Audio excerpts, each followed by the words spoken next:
হাসনাত আব্দুল্লাহর পর এবার রাষ্ট্রপতি মোহাম্মদ শাহাবুদ্দিনকে অপসারণের দাবি জানিয়েছেন বৈষম্য বিরোধী ছাত্র আন্দোলনের অন্যতম সমন্বয়ক সার্জিস আলম।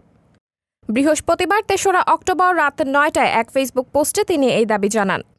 সার্জিস আলম পোস্টে লেখেন, আওয়ামী লীগের বিচার নিশ্চিতকরণ, নতুন সংবিধান গঠন, আওয়ামী দুর্নীতিবাজ আমলাদের পরিবর্তন, হাসিনার আমলে করা সকল অবৈধ চুক্তি বাতিল এবং চুপ্পুকে অনতিবিলম্বে রাষ্ট্রপতি পদ থেকে অপসারণ করতে হবে। এর আগে বৃহস্পতিবার দুপুরে রাষ্ট্রপতি অপসারণ চেয়ে একই ধরনের লেখা ফেসবুকে পোস্ট করেন বৈষম্য বিরোধী ছাত্র আন্দোলনের আরেক সমন্বয়ক হাসনাত আব্দুল্লাহ। উল্লেখ্য, ছাত্র জনতার আন্দোলনের মুখে গত ৫ আগস্ট পদত্যাগ করে দেশ ছেড়ে পালিয়ে যান শেখ হাসিনা। এরপর ৮ আগস্ট ডক্টর ইউনূসের নেতৃত্বে গঠিত হয় অন্তর্বর্তীকালীন সরকার। এই সরকারকে শপথ পাঠ করান রাষ্ট্রপতি মোহাম্মদ শাহাবুদ্দিন। সাবরিনা জলিল, সবার কথা।